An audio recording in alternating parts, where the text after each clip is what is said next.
be ranking every MLB team's off-season. Subscribe and leave a like on the video and comment if you would like. Let's get right into it. First off, we have the New York Yankees.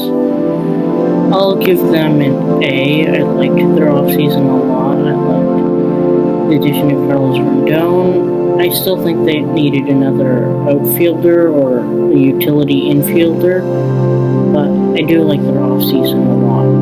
It's just lacking a little bit from the best offseason in baseball.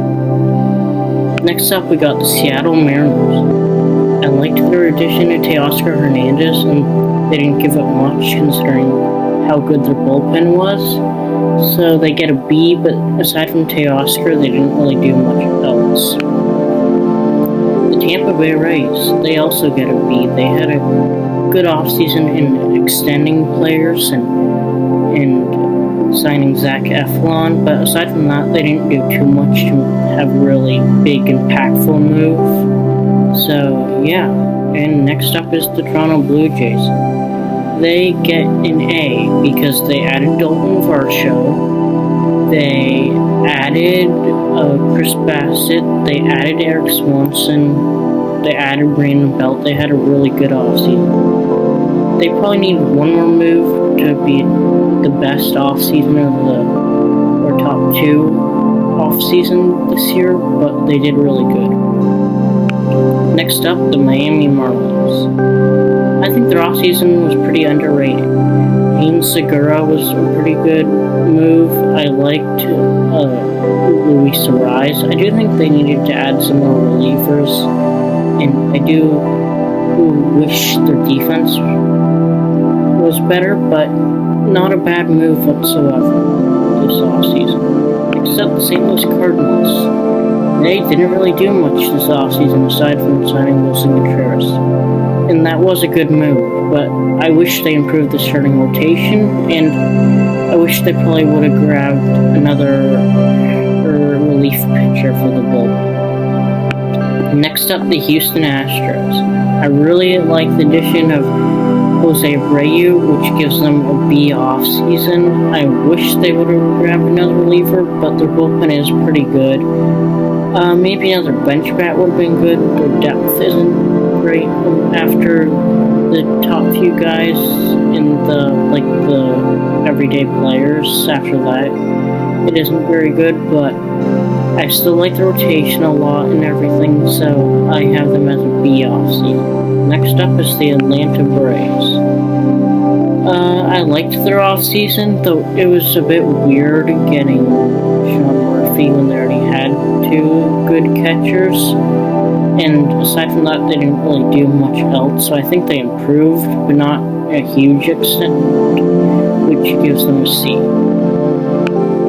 Next up, the Baltimore Orioles. They get a D. They added one starting pitcher and Adam Frazier, which was not a very good offseason, especially with some high expectations, so for that, they get a D. They could have had a much better offseason and improved much more. Next up, the Cleveland Guardians.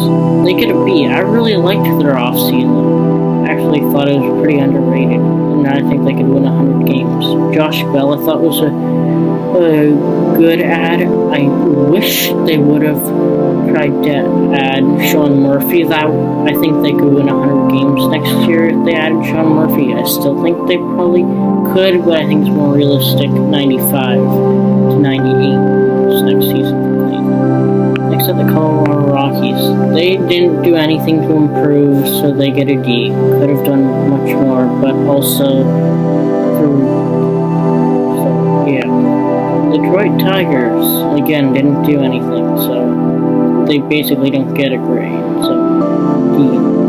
Kansas City Royals. It seems like every year they sign a few smaller signings, and that's it.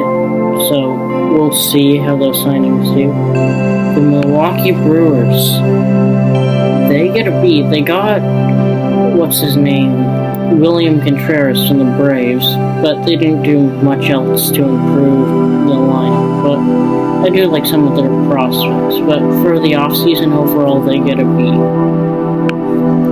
The Los Angeles Angels, they signed Tyler Anderson, Brandon Drury, they traded for Hunter Renfroe. Overall, not a bad offseason. I think they're still lacking a little bit in the bullpen and rotation, and they could have improved that. But not a bad offseason. Just a little lackluster on the big offseason. Oakland A's, horrible trade of Sean Murphy. That was really it. So they get a Philadelphia Phillies. What can I say? Signed Trey Turner, great addition, and I think they're going to be really good next year. Pittsburgh Pirates, I think they had a very solid offseason, and I think they're probably better than all of the other teams listed in the same tier as them. And I think they can compete at a 500 baseball level next year. Next up, the San Diego Padres. I like their offseason a lot. I think they could have probably done a little bit better on the Bogarts deal, signing him to a smaller contract. But I liked their offseason, and they were super desperate this offseason. Next up, the Texas Rangers. They signed the best starting pitcher in all of baseball, and they signed a couple other pitchers, and then Evaldi and re-signing Martin Perez. But I liked their offseason. It was very, very good. I think they could compete at a 525 level next year for record, which is not bad. I think they'll compete for a wild card spot. The Boston Red Sox, they had an underrated offseason, but the Bogarts leaving part really dampens their offseason, so that's why they get a B.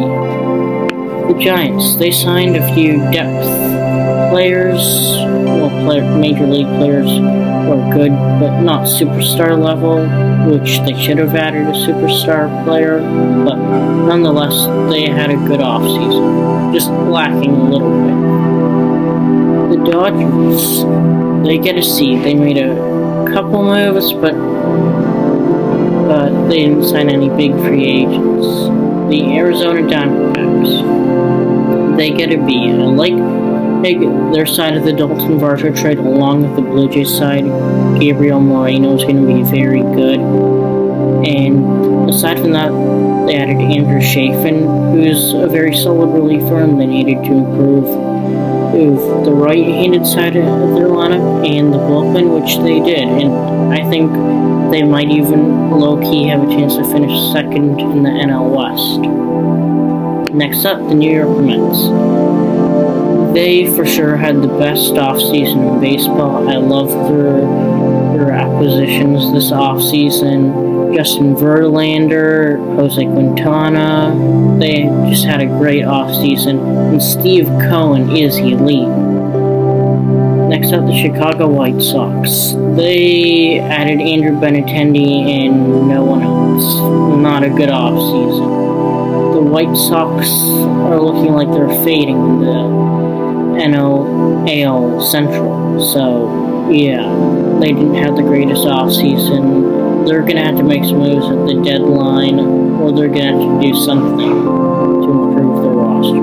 The Minnesota Twins, I'm giving them an A. I really liked the Pablo Lopez deal for them, and they added a couple other guys and re-signed Carlos Correa, which was huge. They get an A. I think they really improved the roster and re-signed Carlos Correa. Both of those things were huge for them. The Chicago Cubs, I'll give them a C. I didn't mind their offseason. I like the acquisition of Dansby Swanson, but I would prefer if they tried to go after Carlos Correa or even Xander Bogaerts. Their offseason just feels okay. I feel like some of the guys that they acquired are only okay and not as good as they could have been. I feel like the Cubs could have had a better offseason. The Washington Nationals, they did nothing. They're rebuilding. We'll see if they trade anybody at the deadline, but they did nothing. The Cincinnati Reds, they did nothing. Again, they're rebuilding. We'll see what they do in the future. And yeah, I hope you enjoyed my MLB offseason video on what I rated every MLB team's offseason. Thank you for watching. I hope you liked the video, and I hope you subscribe to my channel, and I appreciate everyone who watched this. Thank you, and I'll see you back next time at a BC Baseball and Basketball YouTube.